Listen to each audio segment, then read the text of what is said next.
Sa pagitan ng mga luntiang bundok at malinaw na agos ng tubig, matatagpuan ang isang hiyas na tago sa paningin ng marami. Ito ang Tapa River sa San Mariano, Isabela.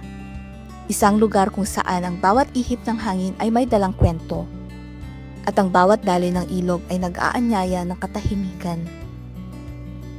Sa mundong puno ng ingay at pagmamadali, ang Tapa ay nagsisilbing kanlungan ng mga pusong naghahanap ng kapayapaan.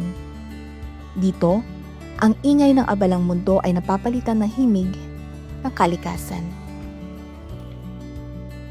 Dito, ang balsa o ang kinatawag na floating boat ay hindi lamang isang sasakyang pantubig. Ito ang nagsisilbing tahanan sa gitna ng ilog. Sa halagang 2,500 piso, ang simpleng kawayang ito ay magsisilbing tulay natin patungo sa puso ng ilog. Hindi ito mabilis, hindi ito nagmamadali, dahil ang tunay na ganda ng paglalakbay ay matatagpuan sa dahan-dahang pag-usad habang ninanamnam ang paligid. Pagdating namin, agad kaming naghanda ng mga lulutuin. Sa ibabaw ng lumulutang na balsang ito, nagsimula ang pag-oorganisa ng aming munting salo-salo.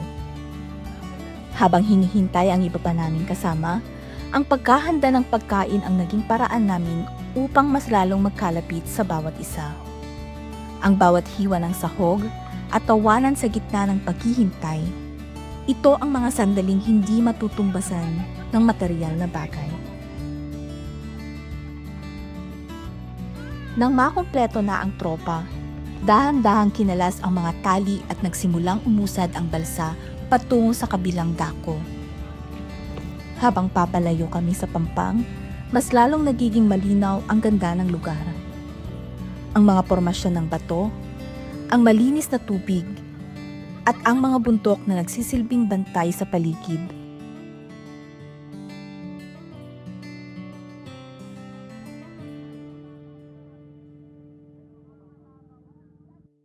At sa aming pagdaong sa kabilang dako, doon na namin pinagsaluhan ang pagkain inihanda ng may pagmamahal.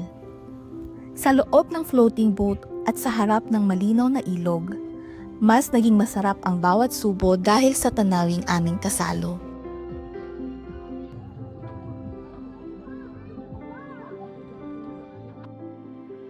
May mga nagtatanong bakit panay ang nature adventure namin. Marahil, dahil sa gitna ng kawalan, doon namin natatagpuan ang aming mga sarili. Ang Tapa ay hindi lamang isang destinasyon, isa itong paalala na sa simpleng pamumuhay at sa piling ng mga totoong kaibigan, sapat na ang lahat. Ang bawat sentimong ginastos at bawat oras na ginugol ay sulit sa harap ng ganitong kagandang likas. Ngunit ang kagandahang ito ay hindi magiging posible kung wala ang mga taong nagmamahal dito.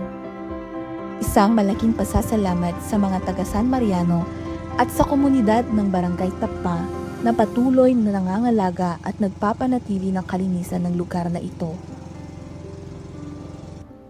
Sa bawat manlalakbay na darating, naway iwan natin ang ating mga bakas, ngunit huwag ang ating mga basura. Panatilihin nating malinis ang ating mga ilog, dahil ang mga ito ay hindi lamang para sa atin ngayon, kundi para rin sa mga susunod na henerasyon. Lilisanin namin ang lugar na ito na may paong bagong lakas at masayang alaala. Ang Tapa San Mariano ay mananatiling isang lihim na paraiso sa aming mga puso.